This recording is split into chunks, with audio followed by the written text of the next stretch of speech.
एक जुमला चल रहा है कि वो चल दिए हैं, वो आ रहे हैं, वो आने वाले हैं, अब वो शपथ लेने वाले हैं। भाजपा के सहयोगी और लगातार बेबाक बोलने वाले ओम प्रकाश राजभर के लिए भी हर बार एक नई तारीख आती है। इतनी तारीख वो दे चुके हैं, शायद अदालत में मुकदमा पर इतनी तारीख न मिलती होगी जितना वो मंत्री बनने के लिए शपथ को लेकर दे चुके हैं। लेकिन उनके सितारे हैं कि वो गर्दिश से बाहर निकल ही नहीं पा रहे हैं। भाजपा में 5 महीना पहले जब उनकी दोस्ती हुई थी, तब बहुत जोर शोर से बात उठी कि राजभर और दारा सिंह चौहान उत्तर प्रदेश की सरकार में मंत्री बनेंगे। लेकिन उसके बाद चौहान ने इस्तीफा दे दिया, घोसी उपचुनाव घोषित हो गया और वहां पर तमाम मेहनत के बावजूद घोसी का उपचुनाव हार गई भाजपा। अब ये 5 महीने की दोस्ती में वहीं से ब्रेक लग गया, कहा जाए तो वो परवान नहीं छोड़ पाई। उसके बाद रोज एक नई तारीख आने लगी कि साहब अब मंत्रिमंडल विस्तार होगा, तब होगा।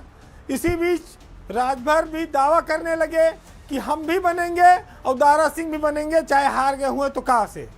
आ गया पितरपक्ष कि भाई अब तो जो है इसमें शपथ हो ही नहीं सकती, नवरात्र में देखा जाए। फिर उसी में दशहरा आ गया, कहीं दशहरे में शपथ होगी। फिर रावण भी मर गया, लेकिन शपथ की डेट क्लियर नहीं हुई। फिर उसके बाद नवंबर आ गया, नवंबर के बाद अब दिवाली में आई गई तारीख कि 10 तारीख को शपथ ग्रहण हो जाएगी। इसी बीच ये अफवाह उड़ी कि अब मंत्रियों को फोन जाने लगे हैं लोगों को कि भाई तैयार रहिए शपथ लेने के लिए, 10 तारीख को शपथ होगी। मुख्यमंत्री योगी आदित्यनाथ भी 9 तारीख को कैबिनेट बैठक करने से पहले राज्यपाल से गए, मिल आए। वो और हलचल बढ़ा गई कि अब तो निश्चित है कि शपथ ग्रहण हो जाएगा। लेकिन 10 तारीख यानी धनतेरस के दिन तरस के रह गए लोग। धन की न चिंता थी, न माया की चिंता थी, शपथ की, और शपथ नहीं हुई। ऐसा क्यों हो रहा है, आप इस विश्लेषण में थोड़ा समझिए। लोगों का ये मानना है भाजपा में कि दारा सिंह चौहान जनमत हार चुके हैं। जनमत के विपरीत जाकर अगर उनको मंत्री बनाया जाता है तो इसका खामियाजा भाजपा को भोगना पड़ सकता है। यही वजह है कि शायद वह यह रिस्क लेना नहीं चाहती है। दूसरी ओर एक चर्चा यह आती है कि मुख्यमंत्री के स्तर पर दारा सिंह चौहान स्वाभाविक पसंद नहीं है। वो चुनाव हारे हुए हैं और उनके सरकार में आने से शायद जनता में नाराजगी बढ़े। दिवाली में उन दावेदार सब निराश हो गए। दिवाली की रोशनी भी अच्छी नहीं लग रही है, मिठाई भी अच्छी नहीं लग रही है, लोग शुभकामनाएं दे रहे हैं वो भी अच्छी नहीं लग रही है, क्योंकि जिस कुर्सी की उम्मीद थी वो मिली नहीं। तमाम हलचलों के बावजूद मंत्रिमंडल के विस्तार को लेकर कोई तस्वीर साफ नहीं हो रही है।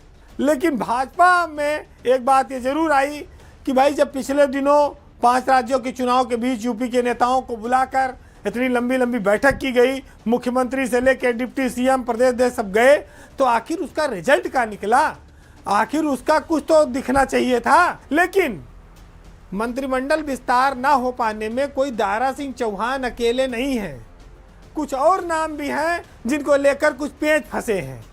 उसमें एक नाम है सिद्धार्थनाथ सिंह का, जिनको मंत्रिमंडल में शामिल करने के लिए कोशिशें हो रही हैं। एक और चर्चित नाम है, लखनऊ से भाजपा के विधायक हैं सरोजनी नगर से राजेश्वर सिंह, वो भी मंत्री बनने के प्रबल दावेदार हैं। ऐसा बताया जा रहा है कि मंत्रिमंडल में सरकार उनको शामिल करना चाहती है। बहुत सारे नाम हैं जिन पर सहमति नहीं बन पा रही है। बड़ी पार्टियों में सबके अलग अलग मत होते हैं और इन्हीं मतों की वजह से निर्णय कभी वक्त पर नहीं आ पाता है, वो लंबा समय लगता है। हालांकि मार्च में योगी सरकार 2 साल पूरे कर लेगी, पौने 2 साल हो रहे हैं। एक मंत्रिमंडल विस्तार तो हो जाना चाहिए था। इतना तरसा के देने से कोई मज़ा नहीं रह जाता, क्योंकि फिर उधर आचार संहिता आ जाएगी चुनाव की, लोकसभा के। तो फिर राजभर अगर मंत्री बन भी जाते मान लीजिए अब दिसंबर में या जनवरी में, तो ज़्यादा दिन मज़ा ले नहीं पाएंगे, क्योंकि आचार संहिता आ जाएगी। फिर लोकसभा चुनाव के बाद ही कुछ उनको मज़ा आएगा।